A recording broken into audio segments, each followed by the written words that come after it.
Serious people who have accidentally caused the death of another person. What happened?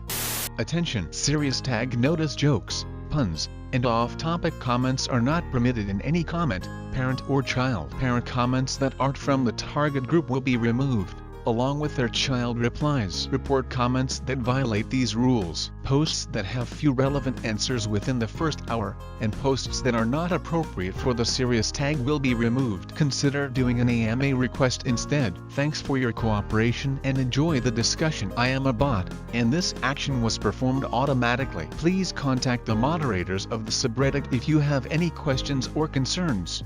When I was younger playing Xbox whilst at my grandparents' house, I had left the room to go to the bathroom, leaving my wired controller on the floor. I suddenly hear a thud and decided to finish my business before seeing where it had came from. Whilst cleaning up, I heard a scream from my grandma and was told to stay in the bathroom, and so I did. Found out that my grandfather had accidentally stood on my controller and fell over the wire, cracking his skull open on the table, and was announced dead at the scene when the ambulance arrived. I am now extra cautious with where I leave items, encouraging my younger brother and sister to clear up their mess once they are done. When I was 18, I was working the night shift in a nursing home as an aide. Part of my job was to turn the paralyzed patients every 2 hours to make sure they didn't get bed sores, etc. This one particular resident had late-stage Parkinson's diseases, and her muscles and joints were stiff and brittle, and she was catatonic. As I was flipping her from one side to another, I applied light pressure to her leg to move her back a bit, and this snapped her femur. Given her age and health, the doctors decided that surgery was dangerous and she would have to heal on its own, if at all. Because of this, we could no longer flip her, which resulted in bed sores. She eventually went septic from those bed sores and died of septic shock. I always felt so bad about that.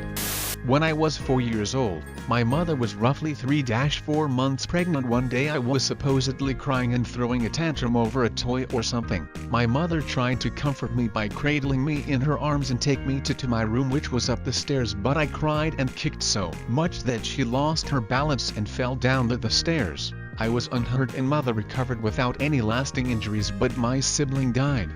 I was driving from a friend's house last November on a road I have driven a million times. I knew one area was particularly dark at night because the city hadn't replaced the street lights in over a decade. The dark area also crests a hill in a residential area between two crosswalks that are far apart, so people cross the road at the top of this hill. Knowing all this, I still never saw him coming. There was a huge thud and my window was cracked all the way across. I turned around and saw him laying motionless on the sidewalk. It was late and no one else was there, so it was just me parked on a side street and this body. I checked his pulse while I was on the phone with 911, but couldn't feel anything because I was shaking so badly. This was maybe a quarter mile from the hospital, so the paramedics were there before I even realized what happened. They put him up on a stretcher with a strange device that I found out later was to automatically compress his chest. The cops showed up and I finally saw my car with a flashlight. There was a large chunk of flesh and blood caught on the side of my car. I passed my sobriety test and they took me home. He lived for 3 days before dying due to complications of the accident,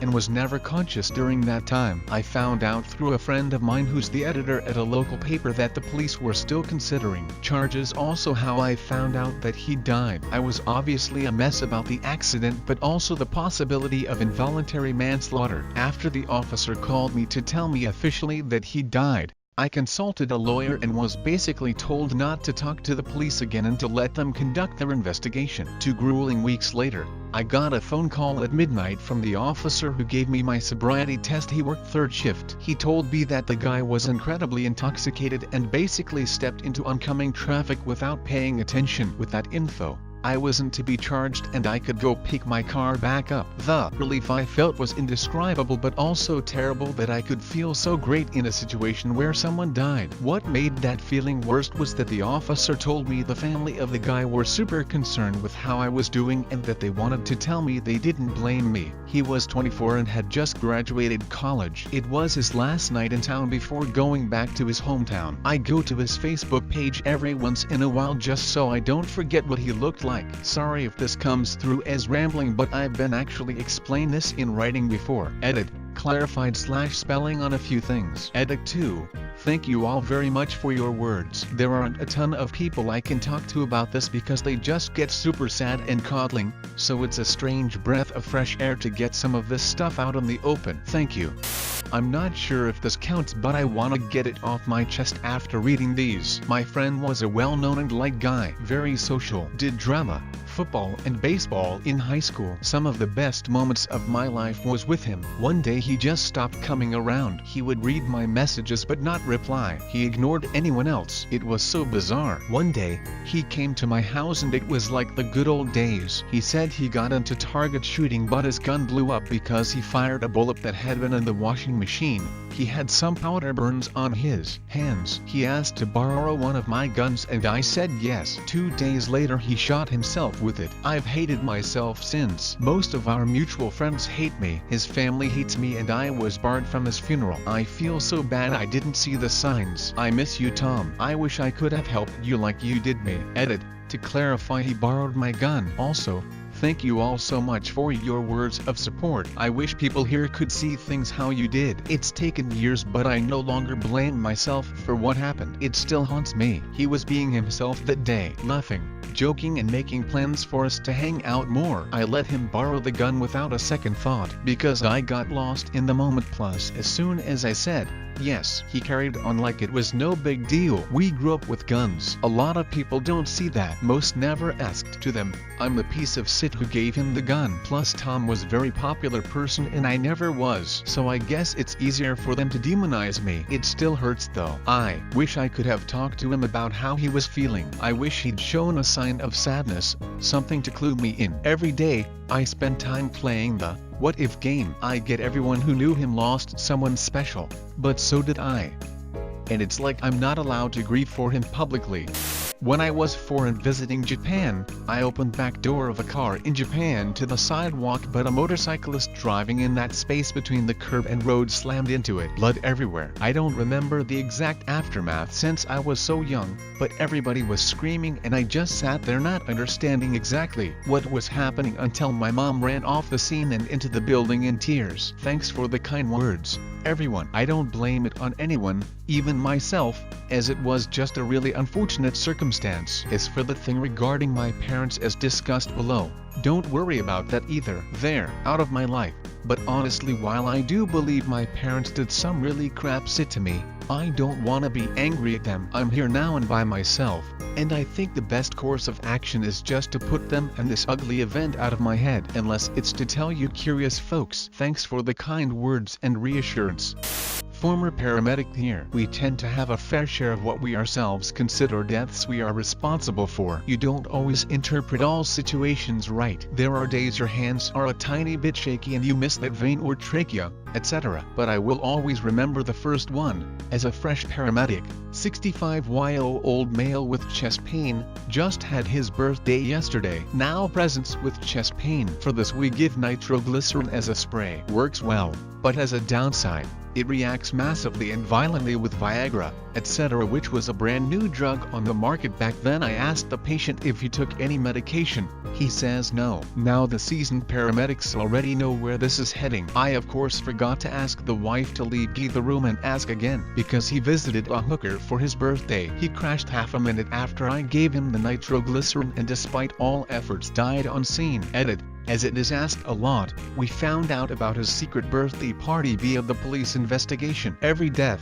that is non-expected in my country mandates a police investigation to rule out any wrongdoings. One of his friends told police the truth, and I'm fairly sure the family received the police report as well. EDIT 2. Nowadays it is protocol for most services to explain to the patient that he will most likely die if he has taken any Viagra, etc. The consequences were known back then, 1999, merely months after it became available in my neck of the woods as well, but we weren't as explicitly trained on it. It needed a few cases like the one above to change training and push that scenario into every healthcare professional's mind.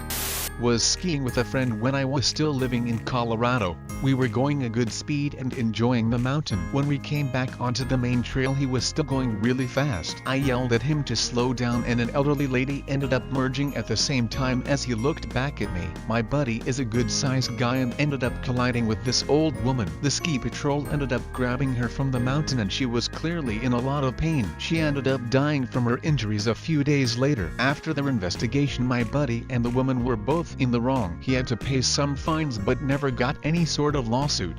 7-ish am on a Sunday morning. I'm heading to work in a small town at the age of 15 or 16. Come over a crest on a hill and have no time to react. T-bone someone making an illegal U-turn in a driveway. All I remember is veering off to the right and damaging someone's stone wall after the hit, crawling out of the wreckage out of breath and stumbling to see if the other person was okay. Their vehicle spun multiple times and landed in a ditch facing away, but driver side visible from where I originally was. Driver wasn't there. Move along the vehicle and check the other side. Driver is hanging out of the passenger side window with a steady stream of blood from their skull. Bottom line for me is that I ask and implore everyone, please use your seatbelt.